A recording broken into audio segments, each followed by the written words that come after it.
Hey, what's up, guys? It's me. I'm back, Steve Camerata with WINEWORKZ. I am here, as promised, to continue reading my book, future New York Times best-selling book. This is going to be everywhere, and it's going to do a lot of good things for good people. Some of the chapters of this book involve certain things: drug addiction, suicide, DWI. I mean, there's so many different deaths. When this book makes millions of dollars, money is going to go to those charities. Mark my words. That's my God's honest truth. So please, thank you for joining me with this journey. I have read chapter 1. I hope you enjoyed it.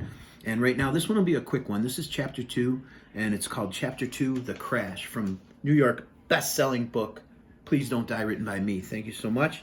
Chapter 2, The Crash. As long as I can remember, I have always gravitated towards excitement. I think my brain was just hardwired that way from birth.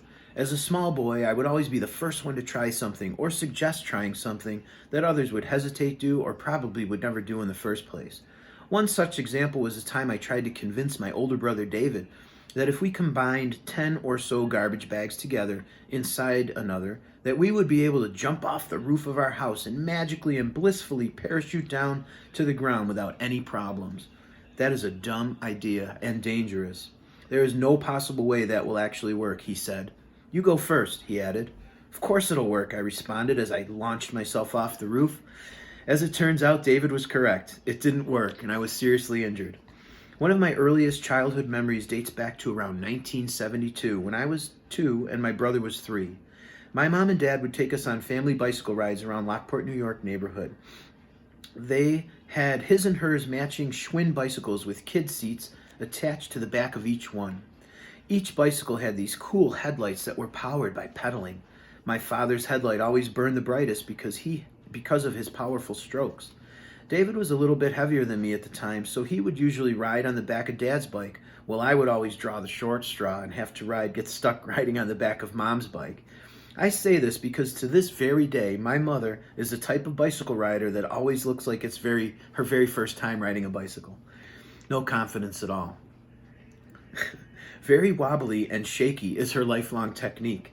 As we started out on this beautiful day, I had no idea what was to happen just a short time later. My father suggested that we take Clinton Street Hill and head down along the canal. I was much too young at the time to realize what a horrible idea this was. As we passed Gooding Street and made our way towards the hill, my mother in front, the last thing I remember hearing is my father screaming, "Barbara, your brakes! Use your brakes, Barbara!" Just like that, we were rocketing down Clinton Street Hill at lightning speed. My mother was completely out of control and panicking.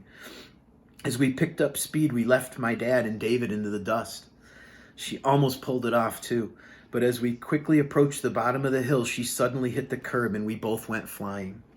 My poor mother was terrified.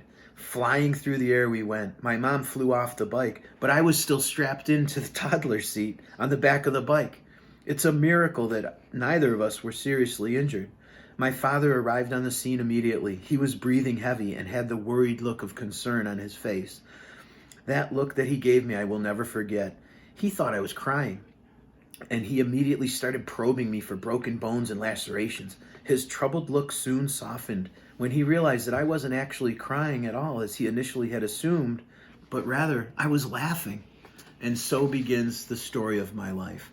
That's a quick chapter 2 for you. And come back and enjoy chapter 3, which I will read next time in the next video.